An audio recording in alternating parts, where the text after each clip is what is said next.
It is so amazing out today. Look at it. It's my only day off. Listening to some amazing orchestral music of Zelda, Mario Brothers, and Pokemon. Just did some yoga, some calisthenics at the park. But guys, no hands, baby. Boca Raton, that's what I'm talking about. Love you guys. You know, I just realized admiration, when you look at other people and you see how amazing they are, admiration and love leads to inspiration. But if you're looking at other people and you're envying what they have, then that leads to depression, because you're in the phase, the mode where you're thinking low of yourself because you don't have what they have. You aren't what they are, and that leads to you being desperate and feeling empty. So when you look at people, don't envy, but admire. And I would know, because I used to do this a lot. I'd look at these amazing people who are doing amazing things, who have everything, amazing personalities, extremely intelligent, and I think, can I really ever be that? Can I really ever do that? Can I really ever have that? It was coming from a place of envy, and it was coming from a place of not believing in myself. But I realized that the antidote to it is to love all humanity. And when you look at those humans who are amazing, you realize you're part of that race. You're part of this family. You're part of this conquest. You are the same potential. You came from the same place that they did, from places unknown. And you have the same divinity as they do. And when you love them, it feels good when you look at people who are amazing. But it's very subtle. You have to make sure when you look at everybody around you, you don't tear them down. You don't tear them down because of insecurity, and you're trying to feel big by making them feel small. Your family, your friends. It's really subtle, and you gotta notice this if you're doing it, and be honest enough with yourself to admit it.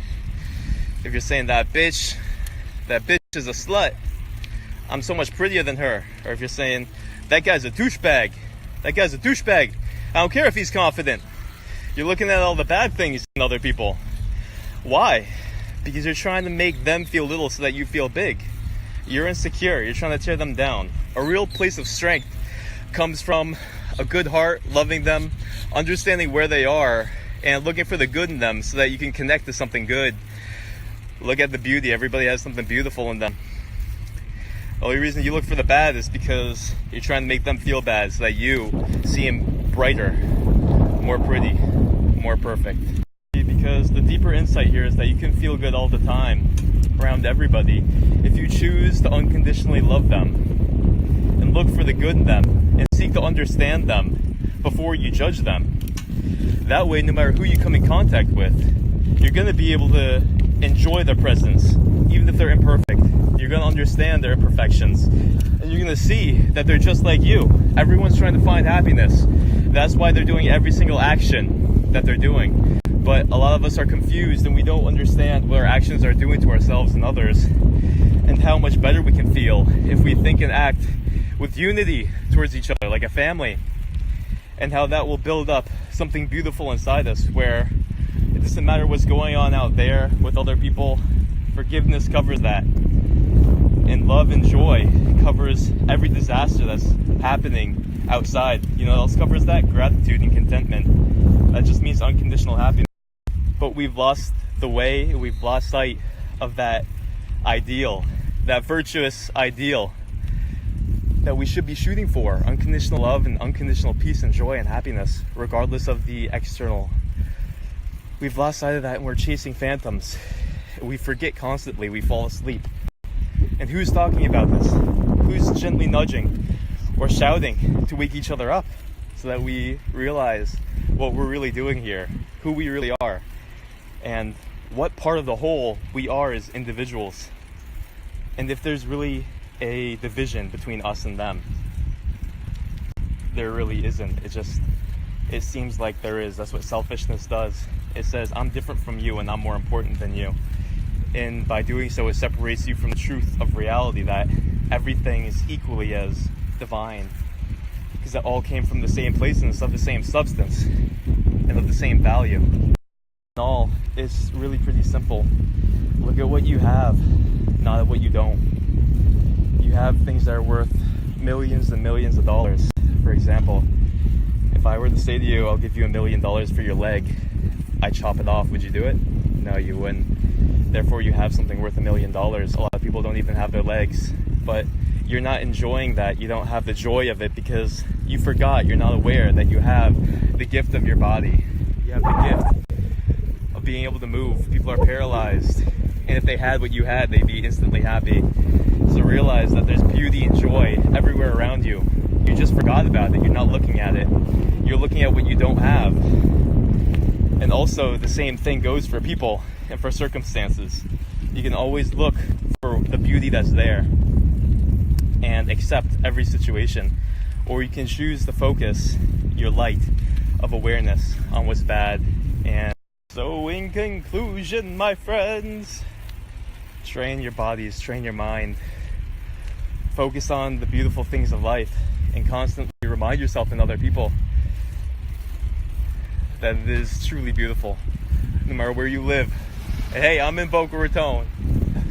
I'm in Boca Raton, so it's pretty sweet. Don't take yourself too seriously. Don't take life too seriously. Because life is here and now and amazing.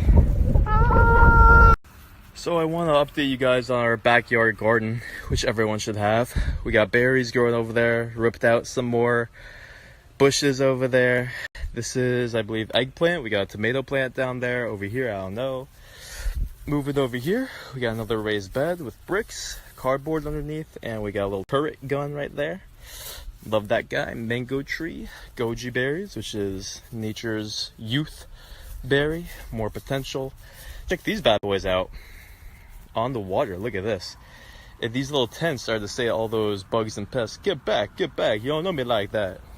I'm playing around, make one false move, I'll take you down.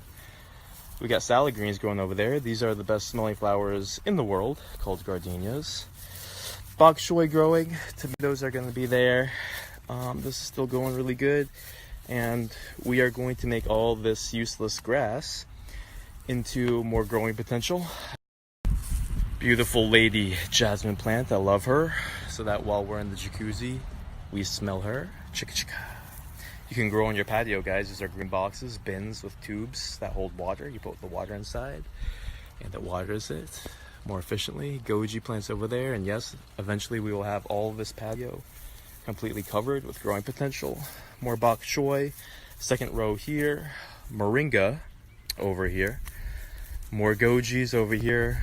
A gate so that iguanas have to GTFO. Salad greens. That is Malabar spinach. And yeah, these are actually sprouting. Look at the purple flowers on these gojis.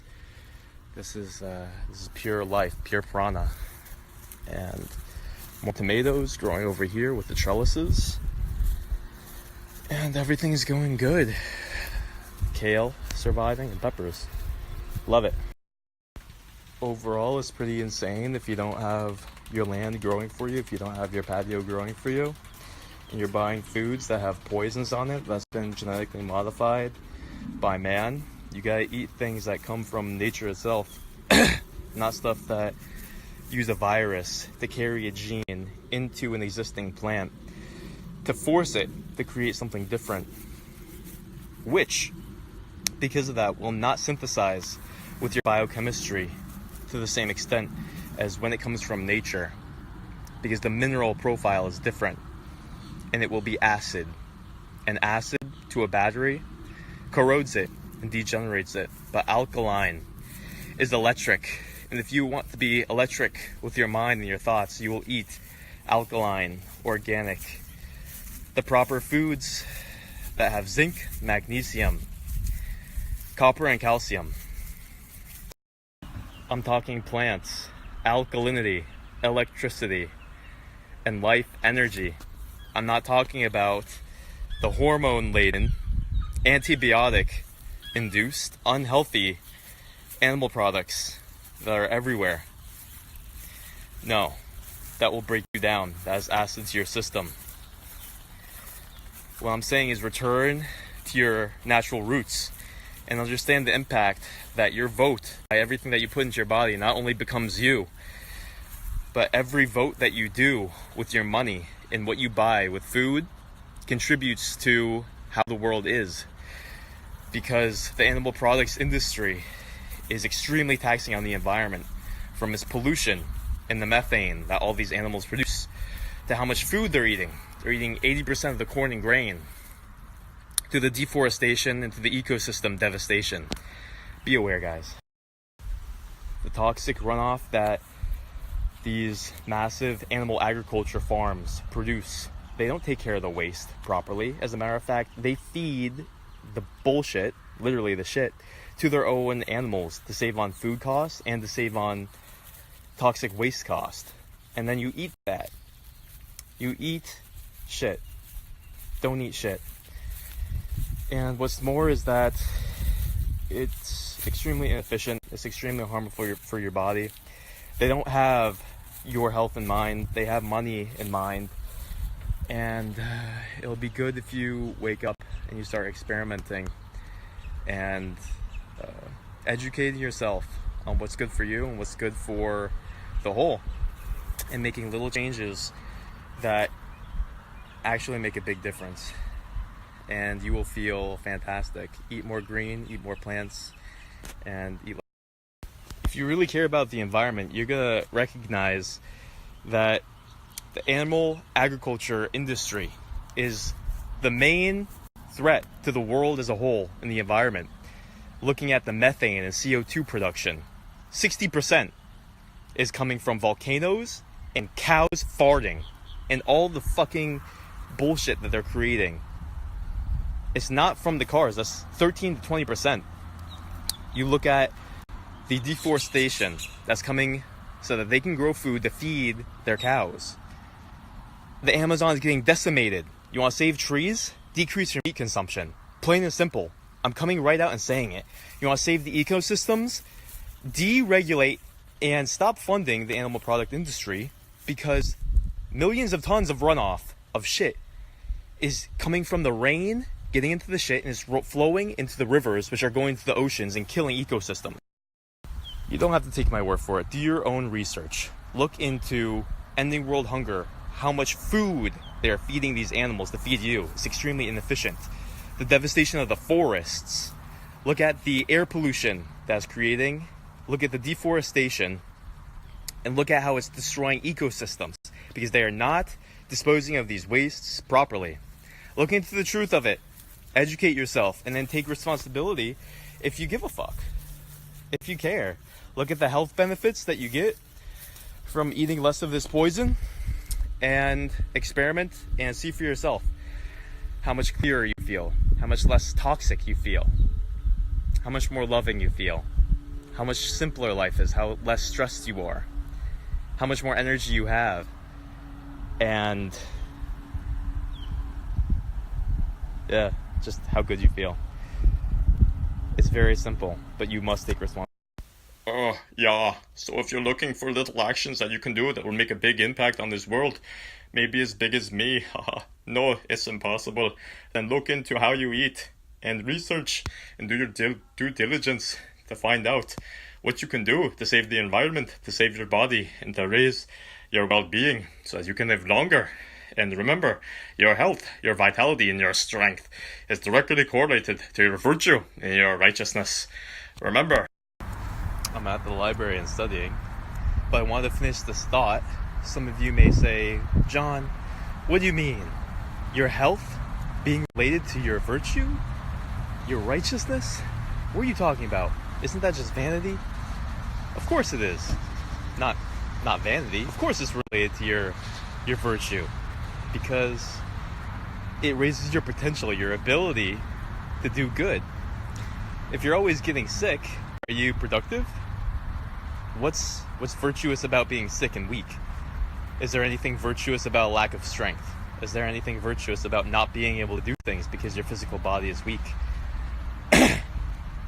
Is there anything virtuous about not being able to go on a run, exercise, play with your kids? Is there anything virtuous about being less productive? Is there anything virtuous about being less happy and energetic? when you're around everybody. Being healthy in your heart, in your body, having the muscular ability and the endurance to do whatever you want makes you more heroic, because it gives you the potential to take action whenever you want, versus if you don't have that potential, something's happening, you have no choice. You couldn't be a hero even if you wanted to. What's more is that it increases national productivity, national homeland security, and individual satisfaction and inward happiness that radiates outwards, which impacts our overall collective consciousness and how much hope and our vision for the future. But if you're unhealthy, everything about your personality changes, and that spreads because your energy is contagious. If you have strong, powerful energy, you'll be more playful and fun and natural, and that spreads because your energy is contagious. If you have strong, powerful energy, you'll be more playful and fun and natural. So think long term, and don't just think you're either healthy or unhealthy. There are different levels. It is like a dimming light. It's not just on or off. There are different levels of how elite you can be in your health, how long you can live into the hundreds and hundreds of years, and how good your energy levels can be, and how deep your love can go and your consciousness can raise moment to moment. It is based on your thoughts, which is based on your health. Pain does not inspire healthy thoughts, and toxicity certainly does the opposite. And dying early and leaving your family behind, how is that moral? How is that virtuous versus living an inspirational life where your health inspires others? Think about it.